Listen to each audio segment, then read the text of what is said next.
13 men, 3 skiffs, 1 target. They loaded their AK-47s, strapped an RPG across the bow, and gunned their engines toward what they believed was their biggest payday yet. A fat, slow cargo ship sitting like a wounded whale in the Gulf of Aden. Except it wasn't a cargo ship. It wasn't even close. What they were racing toward at 35 knots was a United States Navy guided missile destroyer. A billion-dollar warship with enough firepower to level a small country. And it had already seen them coming 12 minutes ago. This is the story of what happens when pirates pick the wrong target, the wrong ocean, the wrong flag, and make the kind of mistake you only get to make once. The date, March 31st, 2010. Location, 330 nautical miles off the coast of Djibouti. The USS Nicholas, an Oliver Herod frigate, was running dark. Minimal lights, radar spinning, crew on standard rotation. From a distance, it looked like any other vessel cutting through the Indian Ocean. Big hull, slow movement, easy money. At least, that's what the pirates thought. See, Somali pirates had been running wild in these waters for years, hijacking commercial ships, ransoming crews, making millions.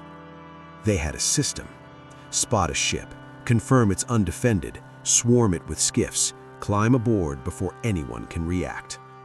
It worked again and again. By 2010, they'd captured over 50 vessels, held hundreds hostage, and collected ransoms north of $100 million. The Gulf of Aden was their hunting ground. So when 3 skiffs spotted the Nicholas creeping through the darkness, they didn't hesitate. Engines roared, weapons came up, and 13 pirates raced straight toward their target.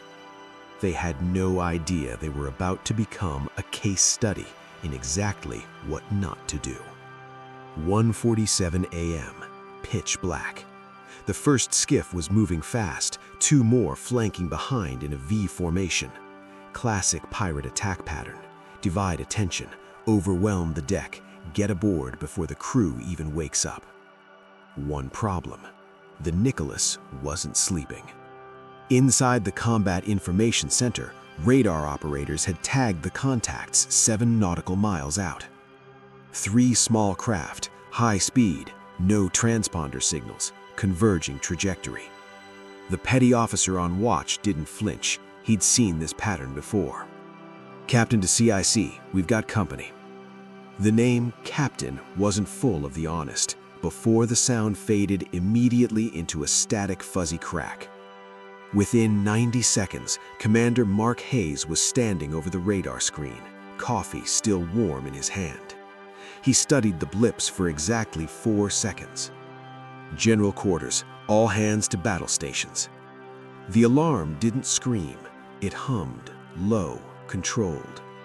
Every sailor on that ship moved like clockwork. No panic, just precision. Gunners to their stations, boarding teams suiting up, M4 rifles being checked. The SH-60B Seahawk on the flight deck already spinning rotors. And the pirates? They were still 2 miles out, still convinced they were about to board a defenseless merchant ship. They couldn't have been more wrong. But here's where it gets interesting. One can delight listening to different troubles.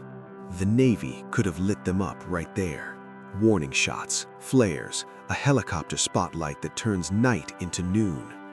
Simple, cold. They didn't. Commander Hayes made a different call, a calculated one. Let them come, let them commit.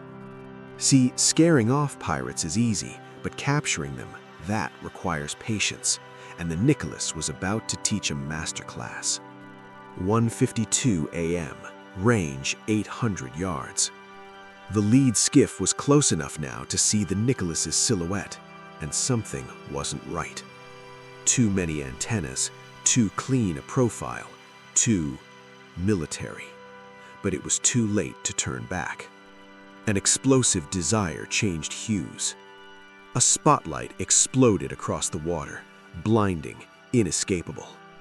From the deck of the Nicholas, a voice boomed through the loudhailer. "Stop your engines. Drop your weapons. You are approaching a United States naval vessel." For a split second, everything froze. Then chaos. Two pirates on the lead skiff panicked. They raised their AKs and opened fire. Muzzle flashes lit up the darkness like fireflies. Bad idea. Terrible idea. The worst idea anyone has ever had in maritime history. Because the Nicholas didn't wait for a second invitation. The Nicholas opened first. A few dramatic moments. If you've never heard a Ma Deuce at night, imagine thunder and a chainsaw having an argument. Tracer rounds screamed across the water, stitching a line directly in front of the lead skiff. Not a kill shot, not yet. A warning. The universal language for you have exactly 3 seconds to reconsider your life choices. One skiff veered hard left, smart. One skiff killed its engine and threw hands up, smarter. The lead skiff, they kept coming, kept shooting. You have to admire the commitment. Stupid, suicidal commitment, but commitment. The Seahawk was overhead now, door gunner leaning out with an M240 Bravo trained on the approaching craft. The pilot radioed down. Hostile confirmed, weapons hot, awaiting green light. Commander Hayes didn't hesitate. Light 'em up. What happened lasted 47 seconds. The Seahawk's M240 tore across the bow of the lead skiff. Not center mass, not yet, just enough to shred the outboard motor and leave them dead in the water. The skiff lurched, spun, pirates tumbled. Meanwhile, 2 ribs launched from the Nicholas like wolves released from a cage. Rigid hull inflatable boats, packed with visit, board, seizure teams, VBSS. These aren't your average sailors.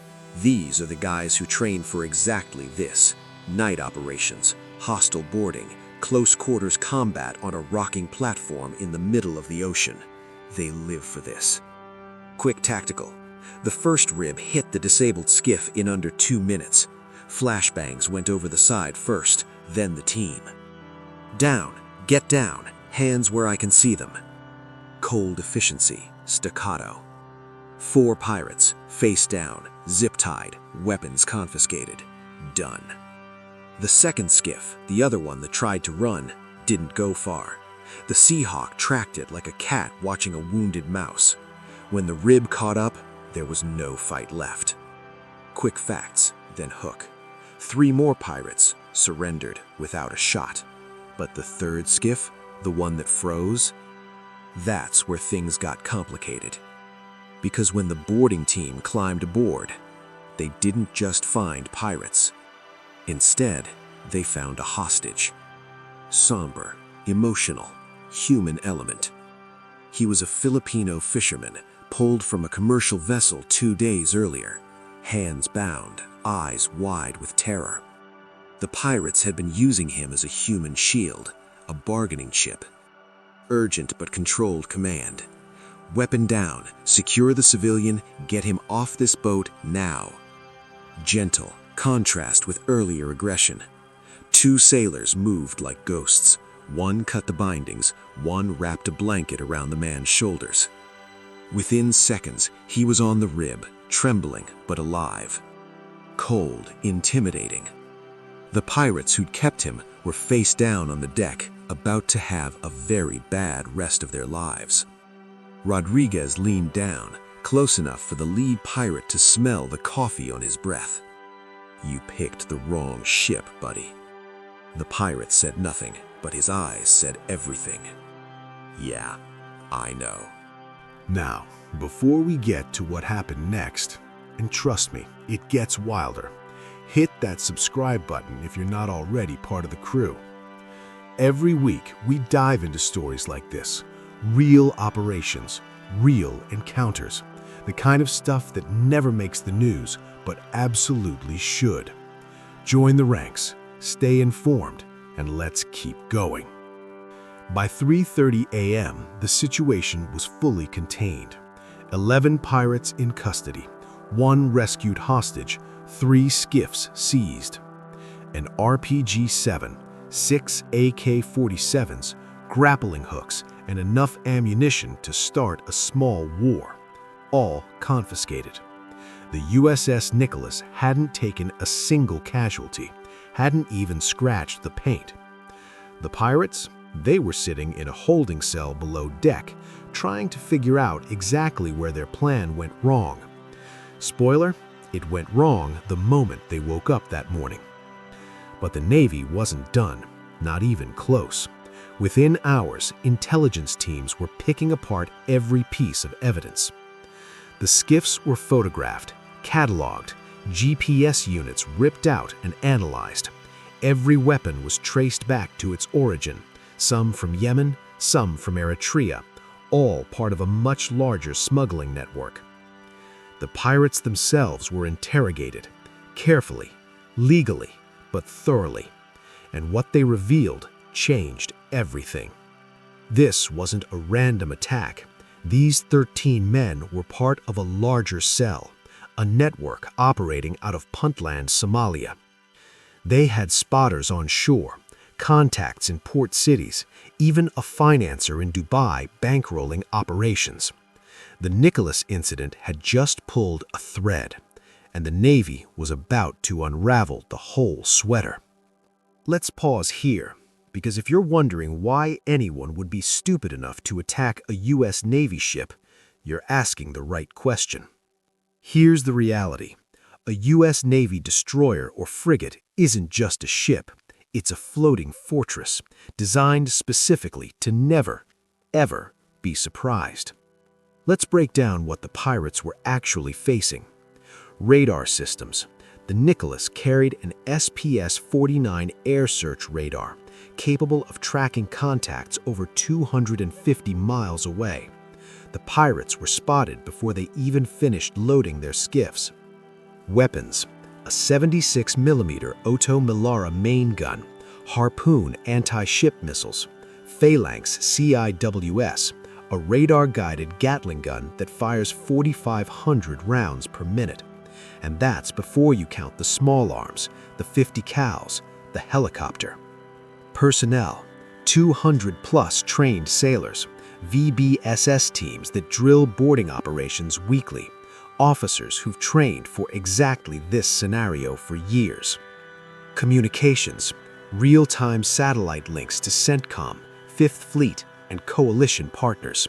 Within minutes of the attack, every Allied vessel in the region knew what was happening. The pirates had AKs and adrenaline. The Navy had overwhelming, calculated, precision-guided dominance. It wasn't a fight. It was a mismatch of cosmic proportions. And here's the thing. The Nicholas wasn't the first, and it definitely wasn't the last. Just 5 days later, the USS Ashland had its own encounter. Same waters, same tactics, different ship. Except this time, the pirates didn't even get close. The Ashland's crew spotted the approaching skiffs at maximum radar range, launched a Seahawk immediately. The helicopter made one low pass, door gunner visible, and the pirates scattered like roaches when the lights come on. Powerful concept. No shots fired, no boarding necessary, just presence. Because that's the thing about US Navy ships. They don't need to fight every battle. Sometimes just showing up is enough. Nuanced, mature perspective. By late 2010, piracy in the Gulf of Aden had dropped by nearly 40%. Not because the Navy solved the problem permanently. Piracy is complex, rooted in poverty, failed states, and desperation. Clear lesson, contrast. But in those waters, a clear message had been sent. Attack a merchant ship, you might get lucky. Attack a US Navy vessel, you're going to have a very bad day. Dark humor, slight smile. And the pirates, they learned to check their targets a little more carefully. Funny how a few .50 caliber rounds and a helicopter spotlight can sharpen the vision. Respectful, honoring. The sailors aboard the USS Nicholas received commendations for their actions that night.